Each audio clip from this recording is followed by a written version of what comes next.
than a month away from this year's More Than Pink Walk. This is the first year the event is no longer known as the Race for a Cure. And this next woman has a number of reasons to get involved. Our Christina Laurie is joining us with her story. Good morning, Christina. Good morning. I love this time of the week when we get to share these stories with you guys. Many of the women you'll see at the More Than Pink Walk have fought breast cancer. Roxie has battled and beat the disease twice now. Now she's making it her mission to help others, not just by raising money, but by sharing potentially life-saving advice. This is why she walks. What date will you never forget? July 24th, 2006, 9:23 a.m. For Roxie Colash, it's not a birthday, an anniversary, or a career milestone. I was sitting in my office and received the call. It's the day she was diagnosed with breast cancer, twice. July 24th, 2014, 10:36 a.m. While sitting in my office, I was diagnosed for the second time. Roxie calls her first diagnosis a real wake-up call. The first time I heard the words, "it is cancer," I was scared out of my mind. She had just turned 41, no family history. And the first thing that came to my mind was, how do I tell my boys? They were 12 and 10 at the time. You start worrying, am I going to see them grow up? What's going to happen to me? A million questions, except one. I never asked why me. That's kind of not who I am, but it's like, what do I do now? After several rounds of radiation, Roxie was cancer-free until her biannual mammogram 8 years later showed the cancer had come back. Like the first time, her particular type of cancer wasn't a lump.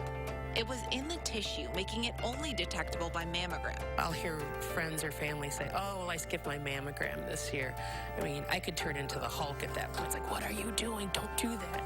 Now, Roxie's making it her mission to spread the word about mammogram and debunking misconceptions, like the one that breast cancer is always a lump. While self-checks are important, mammograms are even more important. Because they saved her life. People have said to me, oh, you're so amazing because, you've survived cancer twice. I don't see myself as amazing. I just see myself as one of those women that joined a sorority that none of us pledged to join. Nowadays for Roxie, July 24th is a date filled with hope. I always try to do something fun that day, whether it's going to lunch with a friend or my husband and I hanging out and doing something fun just to make it a good day.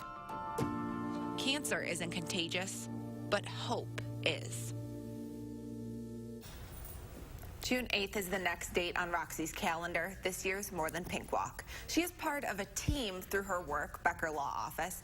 She has no fundraising goal, but says every bit helps, especially because with Komen, all the money raised stays here right in the Madison area. So if you'd like to donate to Komen or to Roxie's team, we have links on how to do both on our website, channel3000.com.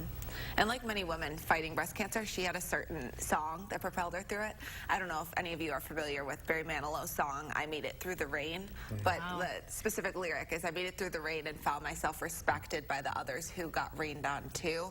So that's kind of the sorority that she feels a part of. All these women who you wouldn't know by looking at them that they face the unimaginable.